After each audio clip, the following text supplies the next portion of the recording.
ادامه گفتارهای رادیوی فرهنگ.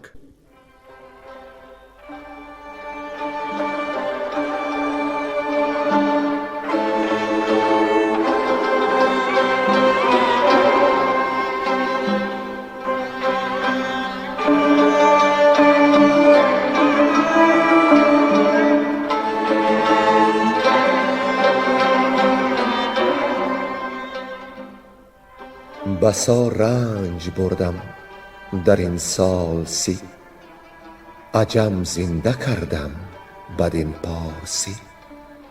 بسا رنج بردم در این سال سی، عجم زنده کردم بدین پارسی.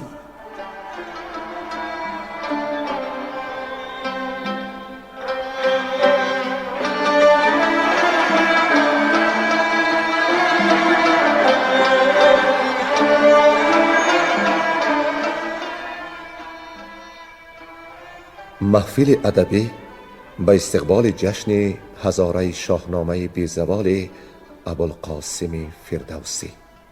صدر محفل لایق شیرالی.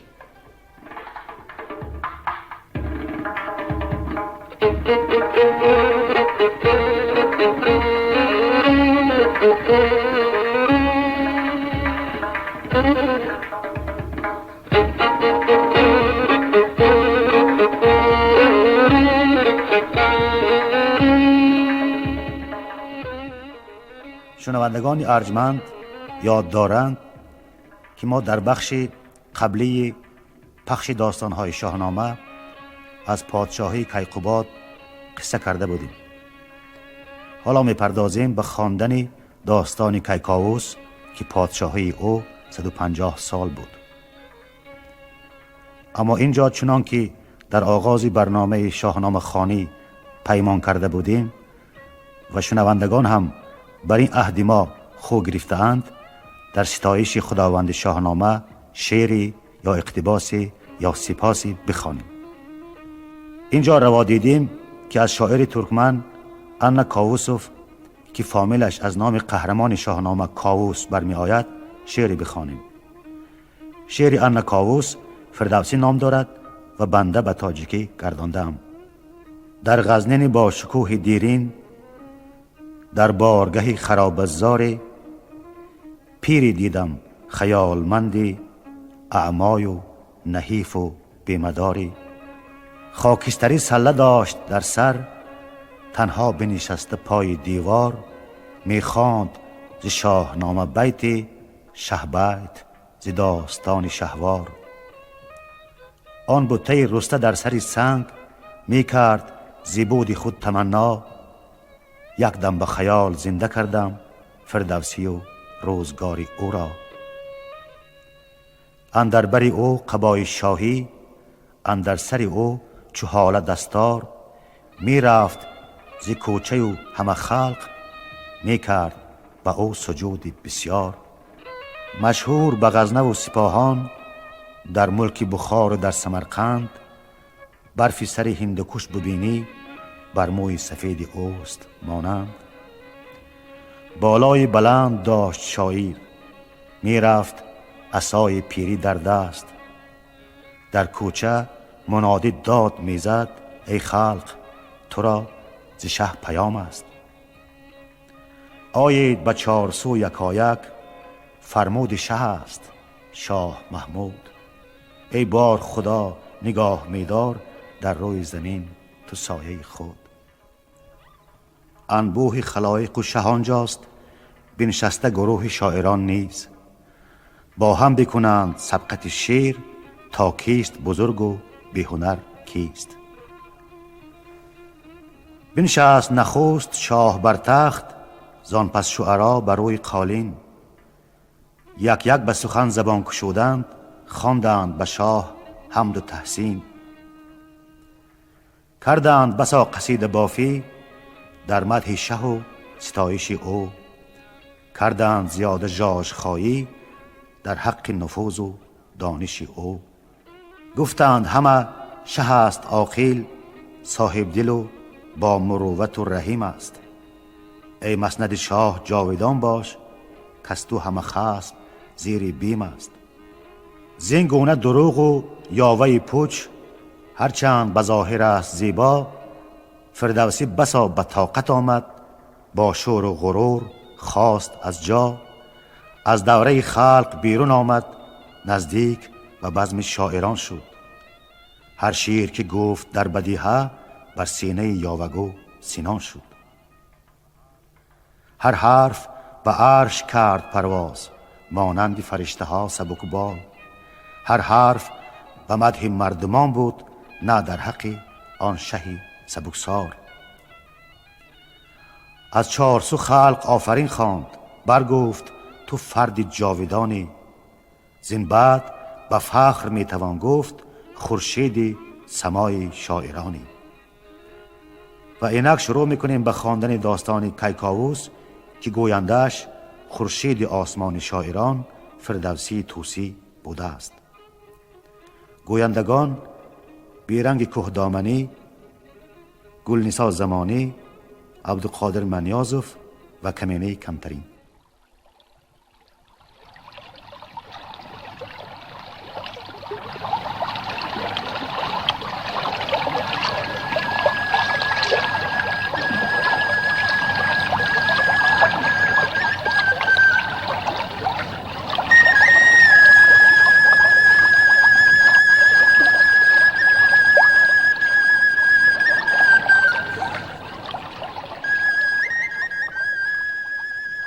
بر تخت نشستن کیکاووس و آهنگ مازندران کردن.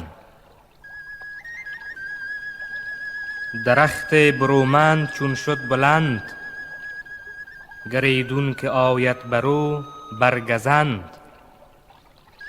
شود برگ پژمرده و بیخ سست، سرش سوی پستی گراید نخست. چو از جایگه بگسلد پای خویش، به شاخ نوایین دهد جای خویش. مرو را سپارد گل و برگ و باغ، بهاری به کردار روشن چراغ. اگر شاخ بد خیزد از بیخ نیک، تو با بیخ تندی میاغاز ریک. پدر چون به فرزند ماند جهان، کند آشکارا برو بر نهان. گرو بفگند فر و نام پدر، تو بیگانه خوانش مخوانش پسر. اگر گم کند راه آموزگار، سزد کو جفا بیند از روزگار. چنین است رسم سرای کهن، سرش هیچ پیدا نبینی ز بن. ابا پهلوانان ایران به هم، همی رای زد شاه بر بیش و کم. چنین گفت کاندر جهان شاه کیست، گذشته ز من در خور گاه کیست. مرا زیبد اندر جهان برتری، نیارد ز من جست کس داوری. همی خورد باده همی گفت شاه، درو خیره مانده سران سپاه. چو رامشگر دیو زی پرده دار، بیامد که خواهد بر شاه بار. چنین گفت کز شهر مازندران، یکی خوشنوازم ز رامشگران. اگر در خورم بندگی شاه را، کشاید بر تخت خود راه را. برفت از در پرده سالار بار، بیامد خرامان بر شهریار. بگفتش که رامشگری بر در است، ابا بربط و نغز رامشگر است. بفرمود تا پیش او تاختند، بر رودسازانش بنشاختند. به بربط چو بایست بر ساخت رود، برآورد مازندرانی سرود. که مازندران شهر ما یاد باد، همیشه بر و بومش آباد باد. من از جم و ضحاک و از کیقباد، فزونم به بخت و به فر و نژاد. فزون بایدم نیز از ایشان هنر، جهانجوی باید سر تاجور. سخن چون به گوش بزرگان رسید، از ایشان کس این رای فرخ ندید. همه زرد گشتند و پرچین بر روی، کسی جنگ دیوان نکرد آرزوی. کسی راست پاسخ نیارست کرد، غمین شد دل و لب پر از باد سرد. چو توس و چو گودرز و کشواد و گیو، چو خراد و گرگین و بهرام نیو. به آواز گفتند ما کهتریم، زمین جز به فرمان تو نسپریم. وزان پس یکی انجمن ساختند، ز گفتار او دل بپرداختند. نشستند و گفتند با یکدیگر، که از بخت ما را چه آمد به سر. اگر شهریار این سخنها که گفت، به می خوردن اندر نخواهد نهفت. ز ما و ز ایران برآرد هلاک، نماند از این بوم بر آب و خاک. سخنها ز هر گونه برساختند، هیون تکاور برون تاختند. دونده همی تاخت تا نیم روز، چو آمد بر زال گیتی فروز. چونین دادش از نامداران پیام، که ای نامور با گهر پور سام. یکی کار پیش آمد اکنون شگفت، که از دانش اندازه نتوان گرفت. بر این کار اگر تو نبندی کمر، نه تن ماندی در نه بوم و نه بر. یکی شاه را در دل اندیشه خواست، بپیچیدش آهرمن از راه راست. برنج نیاکانش از باستان، نخواهد همی بود هم داستان. همی گنج بیرنج بگزایدش، همی گاه مازندران بایدش. اگر هیچ سرخاری از آمدن، سپهبد همی زود خواهد شدن. همه رنج تو داد خواهد به باد، که بردی ز آغاز با کیقباد. تو با رستم شیر ناخورده سیر، میان را ببستی چو شیر دلیر. کنون آن همه باد شد پیش اوی، بپیچید جان بداندیش اوی. چو بشنید دستان بپیچید سخت، که شد زرد برگ کیانی درخت. همی گفت کاووس خودکام مرد، نه گرم آزموده ز گیتی نه سرد. کسی کو بود در جهان پیشگاه، برو بگذرد سال و خورشید و ماه. وز اندیشه تیغ او در جهان، بلرزند یکسر کهان و مهان. نباشد شگفت ار به من نگرود، شوم خسته گر پند من نشنود.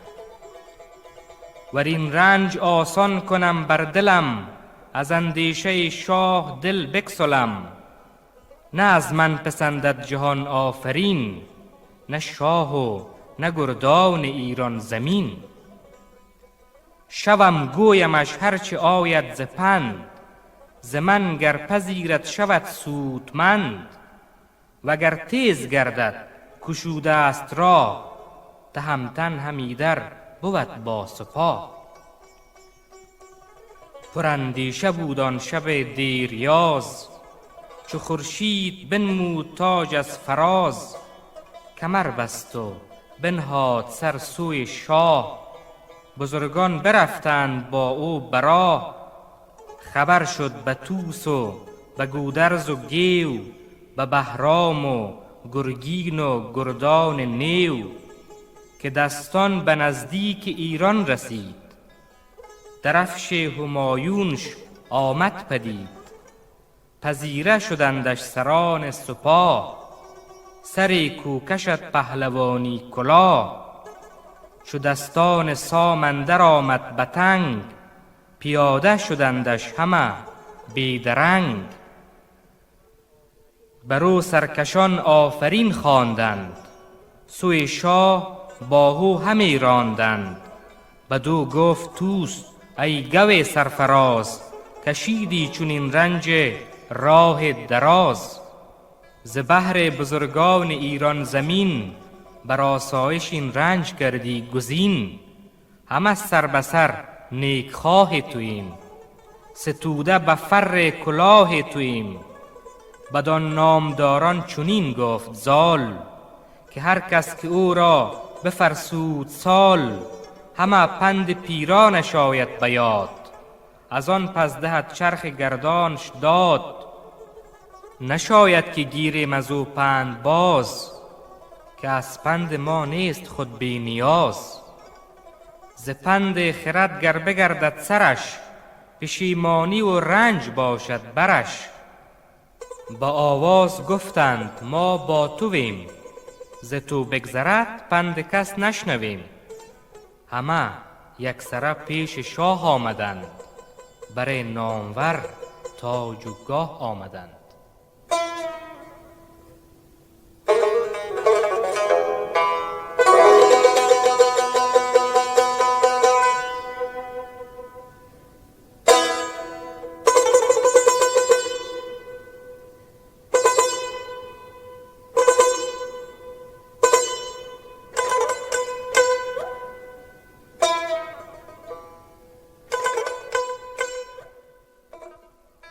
پند دادن زال کاووس را. همی رفت پیش اندرون زال زر، پس او بزرگان زرین کمر. چو کاووس را دید دستان سام، نشسته بر اورنگ و دل شادکام. بکش کرده دست و سرافگنده پست، همی رفت تا جایگاه نشست. چنین گفت که ای کدخدای جهان، سرافرازتر مهتر اندر مهان. چو تو تخت نشنید و افسر ندید، نه چون بخت تو چرخ گردان شنید. همه ساله پیروز بادی و شاد، دلت پر ز دانش سرت پر ز داد. که یه نام بردار بنواختش، بر خویش بر تخت بنشاختش. بپرسیدش از رنج راه دراز، ز گردان و از رستم سرفراز.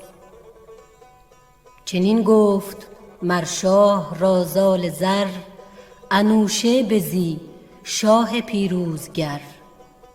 همه شاد و روشن به بخت توییم، برافراخته سر به تخت توییم. از آن پس یکی داستان برگشاد، سخنهای پابسته را درگشاد. چنین گفت که ای پادشاه جهان، سزاوار تختی و تاج مهان. شنیدم یکی نو سخن بس گران، که شه دارد آهنگ مازندران. ز تو پیشتر پادشه بودند، مر این راه هرگز نپیمودند. به سربر مرا روز چندی گذشت، سپهر از بر خاک چندی بگشت. منوچهر شد زین جهان فراخ، از او مانده ایدر بسی گنج و کاخ. همان زو ابا نوذر کیقباد، چه مایه بزرگان که داریم یاد. ابا لشکر گشن و گرز گران، نکردند آهنگ مازندران. که آن خانه دیو افسونگر است، طلسم است و در بند جادو در است. مر آن بند را هیچ نتوان گشاد، مده مرد و گنج و درم را بباد. مر آن را به شمشیر نتوان شکست، به گنج و به دانش نیاید به دست. همایون ندارد کس آنجا شدن، و زیدر کنون رای رفتن زدن. سپه را بدان سو نباید کشید. ز شاهان کس این رای فرخ ندید. گر این نامداران ز تو کمترند، چو تو بندگان جهان داورند. تو از خون چندین سر نامدار، ز بهر فزونی درختی مکار. که بار و بلندیش نفرین بود، نه آیین شاهان پیشین بود. چنین پاسخ آورد کاووس باز، که ز اندیشه تو نیم بی نیاز. ولیکن مرا از فریدون و جم، فزون است مردی و فر و درم. همان از منوچهر و از کیقباد، که مازندران را نکردند یاد. سپاه و دل و گنجم افزونتر است، جهان زیر شمشیر تیز اندر است. چو برداشتی شد گشاده جهان، از آهن چه داریم گیتی نهان. شومشان یکایک به دام آورم، گر آیین شمشیر و نام آورم. اگر برنهم ساو و باژ گران، وگر کس نمانم به مازندران. چنان خوار و زارند بر چشم من، چه جادو چه دیوان آن انجمن. به گوش تو آید خود این آگهی، کز ایشان شود روی گیتی تهی. تو با رستم اکنون جهاندار باش، نگهبان ایران و بیدار باش. جهان آفریننده یار من است، سر نر دیوان شکار من است. گر ایدون که یارم نباشی به جنگ، مفرمای برگاه کردن درنگ. چو از شاه بشنید زال این سخن، ندید ایچ پیدا سرش را ز بن. بدو گفت شاهی و ما بنده ایم، به دلسوزگی با تو گوینده ایم. اگر داد گویی همی یا ستم، برای تو باید زدن گام و دم. از اندیشه من دل بپرداختم، سخن هر چه دانستم انداختم. نه مرگ از تن خویش بتوان سپوخت، نه چشم زمان کس به سوزن بدوخت. به پرهیز هم کس نجست از نیاز، جهانجوی از این سه نیابد جواز. که روشن جهان بر تو فرخنده باد، مبادا که پند من آید یاد. پشیمان مبادی ز کردار خویش، تو را باد روشن دل و دین و کیش. سبک شاه را زال پدرود کرد، دل از رفتنش پرغم و دود کرد. برون آمد از پیش کاووس شاه، شده تیره بر چشم او هور و ماه. برفتند با او بزرگان نیو، چو طوس و چو گودرز و بهرام و گیو. به زال آنگهی گفت گیو از خدای، همی خواهم آن کو بود رهنمای. به جایی که کاووس را دسترس، نباشد ندارم من او را به کس. ز تو دور باد آز و مرگ و نیاز، مبادا به تو دست دشمن دراز. به هر سو که آییم و اندر شویم، جز از آفرینت سخن نشنویم. پس از کردگار جهان آفرین، به تو دارد امید ایران زمین. ز بهر گوان رنج برداشتی، چنین راه دشوار بگذاشتی.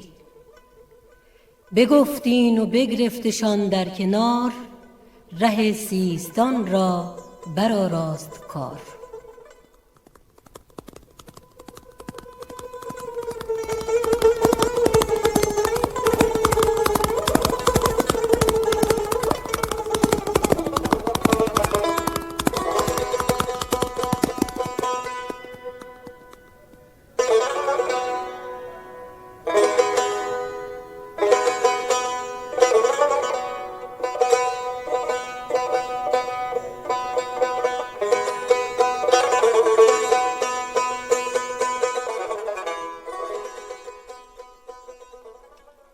رفتنی کاووس به مازندران.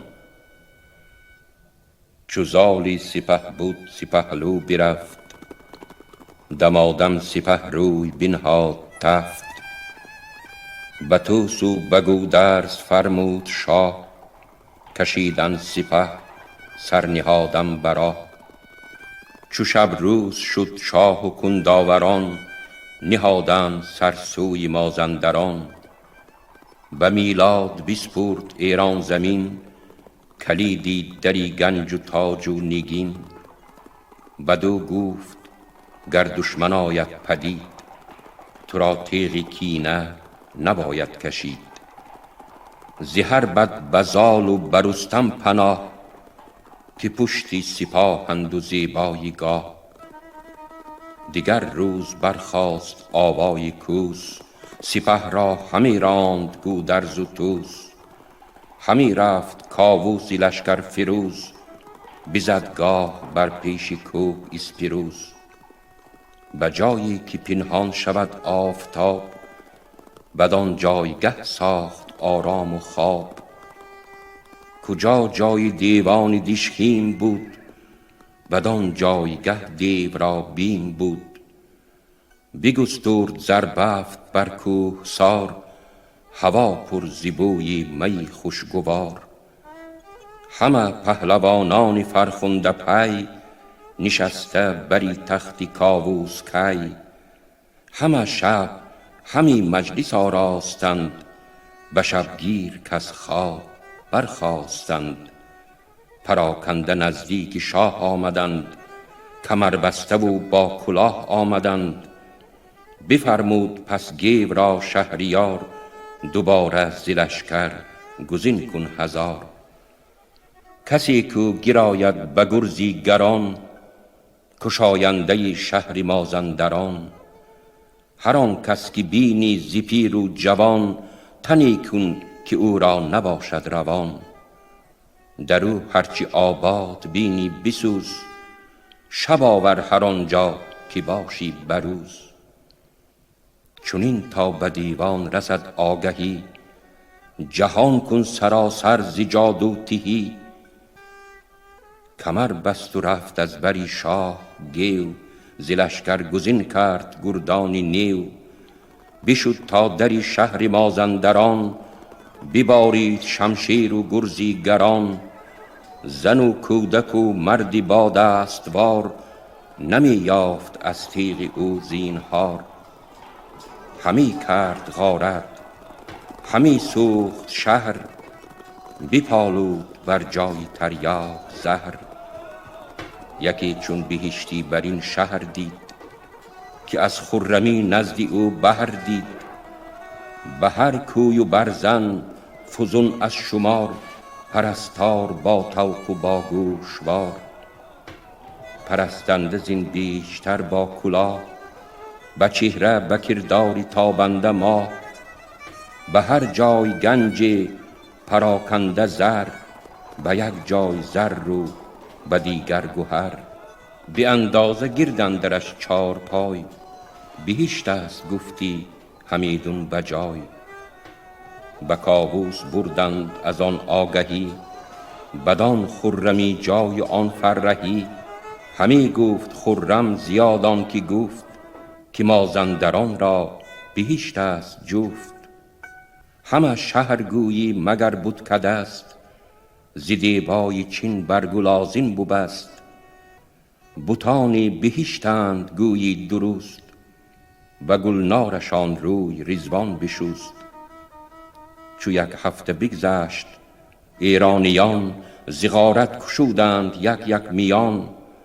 خبر شد بری شاه مازندران، دلش گشت پر درد و سر شد گران. ز دیوان به پیش اندرش سنجه بود، که جان و دلش زان سخن رنجه بود. بدو گفت رو نزد دیوی سپید، چنان رو که بر چرخی گردنده شید. بگویش که آمد به مازندران، به غارت از ایران سپاهی گران.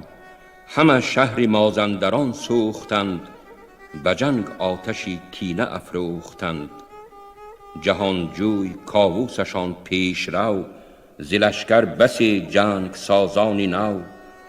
کنون گر نباشی تو فریاد رس، نبینی به مازندران زنده کس.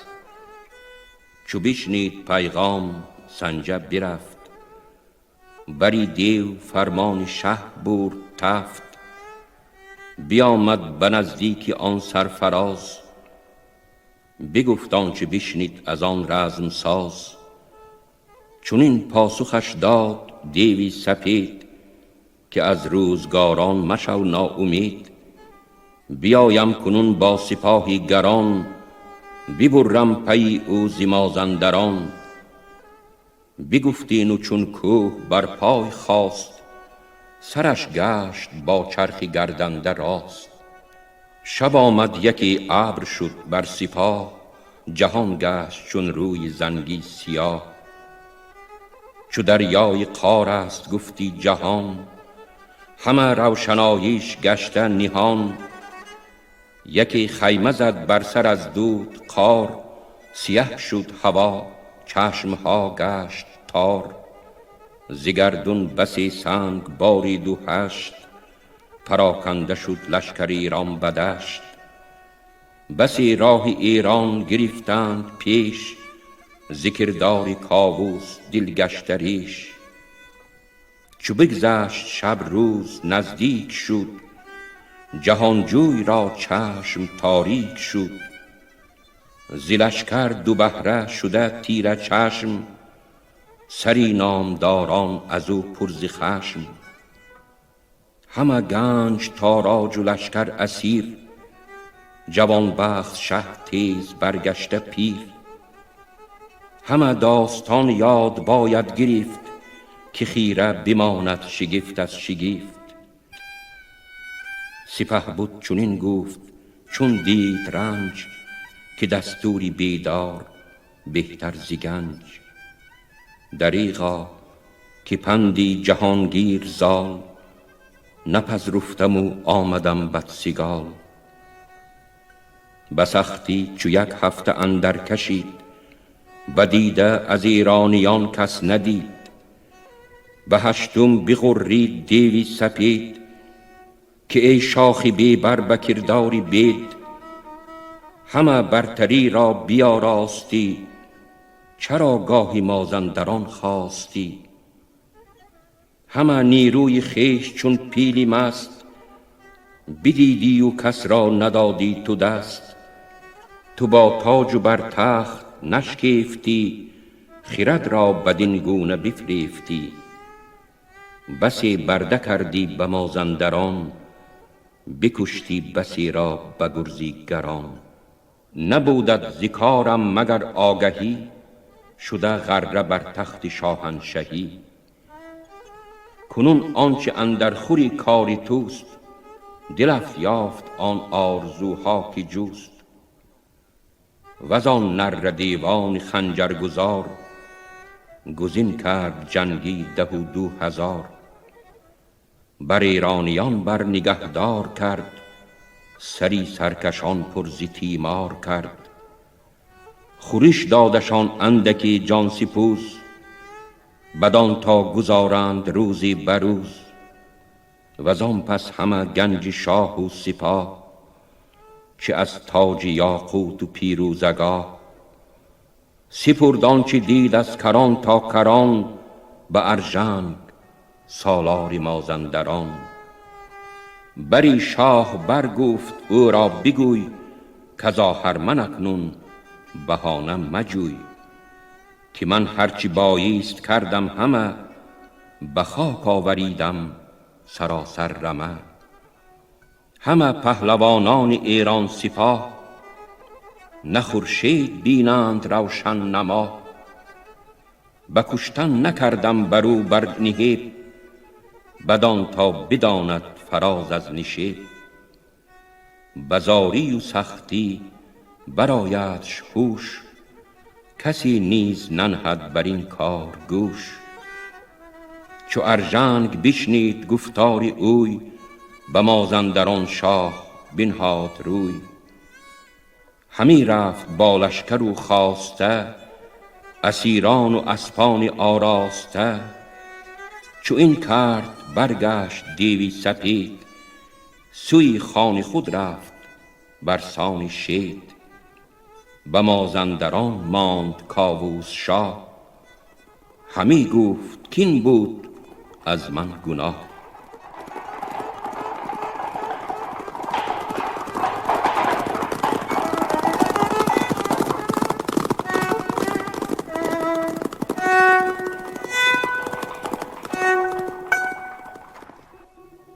پیغام کاووس به زال و رستم. از آن پس جهانجوی خسته جگر، برون کرد گرد چو مرغ بپر. سوی زابلستان فرستاد زود، به نزدیک دستان به مانند دود. بگفتش که بر من چی آمد ز بخت، به خاک اندر آمد سری تاج و تخت. همان گنج و آن لشکری نامدار، بیا راسته چون گل اندر بهار. همه چرخ گردان به دیوان سپرد، تو گفتی که باد اندر آمد ببرد. کنون چشم تیره شد و خیره بخت، نگونسار گشته سری تاج و تخت. چونین خسته در چنگ آهرمنم، همی بگسلاند روان از تنم. چو از پندهای تو یاد آورم، همی از جگر سرد باد آورم. نبودم به فرمان تو هوشمند، ز کم بخردی بر من آمد گزند. اگر تو نبندی بدین در میان، هم از سود و سرمایه باشد زیان. فرسته ز مازندران رفت زود، چو مرغ پرنده به کردار دود. چو پوینده نزدیک دستان رسید، بگفت آنچه دانست و دید و شنید. چو بشنید بر تنش بدرید پوست، ز دشمن نهان داشت این هم ز دوست. برافشان دل از دور بدها بدید، بر او از زمانه چی خواهد رسید. بر رستم چنین گفت دستان سام، که شمشیر کوته شدن در نیام. نشاید که از این پس چمیم و چریم، دیگر خیشتن تاج را پروریم. که شاه جهان در دم اژدهاست، بر ایرانیان بر چی مایه بلاست. کنون کرد باید تو را رخش زین، بخواهی به تیغ جهان بخش کین. همانا که از بهر این روزگار، تو را پرورانید پروردگار. بر این کارها را تو زیبی کنون، مرا سال شد از 200 برفزون. از این کار یابی تو نام بلند، رهایی دهی شاه را از گزند. نشاید بدین کار آهرمنی، که آسایش آری دیگر دم زنی. برت را به ببر بیان سخته کن، سر از خواب و اندیشه پردخته کن. هر آن تن که چشمش سنان تو دید، کی گوید که از آن پس روان شارمید. اگر جنگ دریا کنی خون شود، از آواز تو کوه هامون شود. نباید که ارژنگ و دیو سپید، به جان از تو دارند هرگز امید. همان گردن شاه مازندران، همان مهره بشکن و گرزیگران.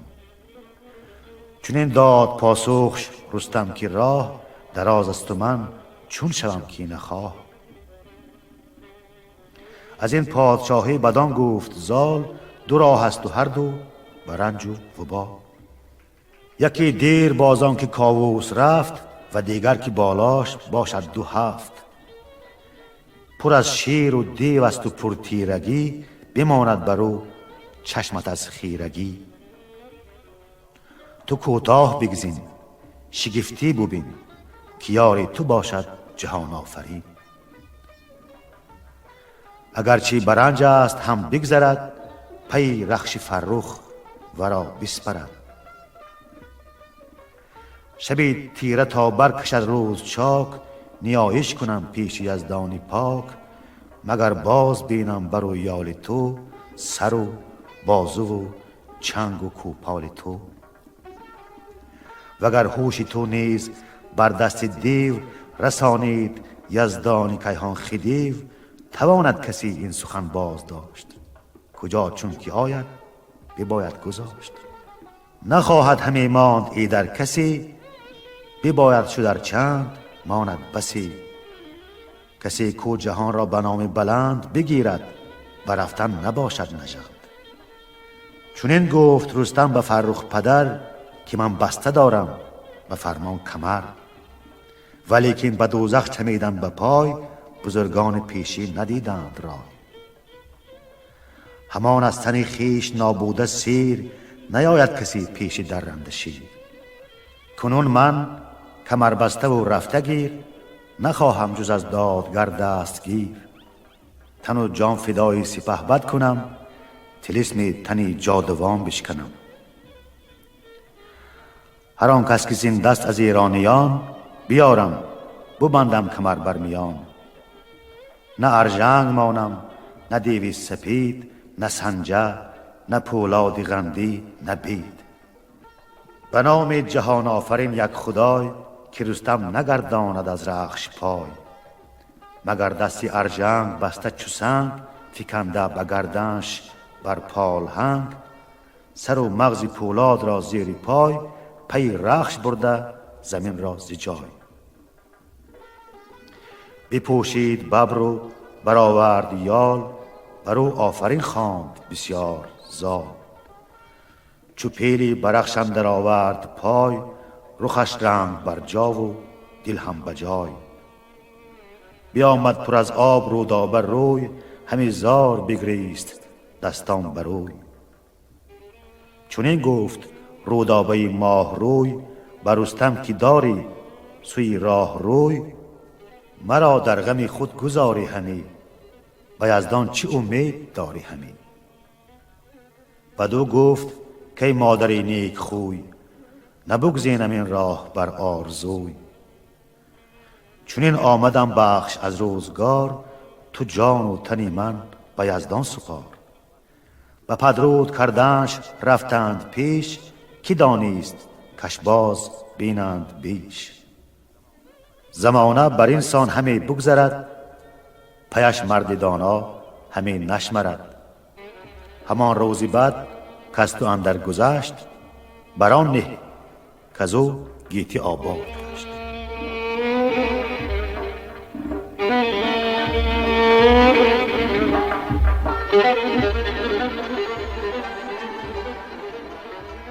شما محفل ادبی را به استقبال جشن هزاره شاهنامه ابوالقاسم فردوسی شنیدید.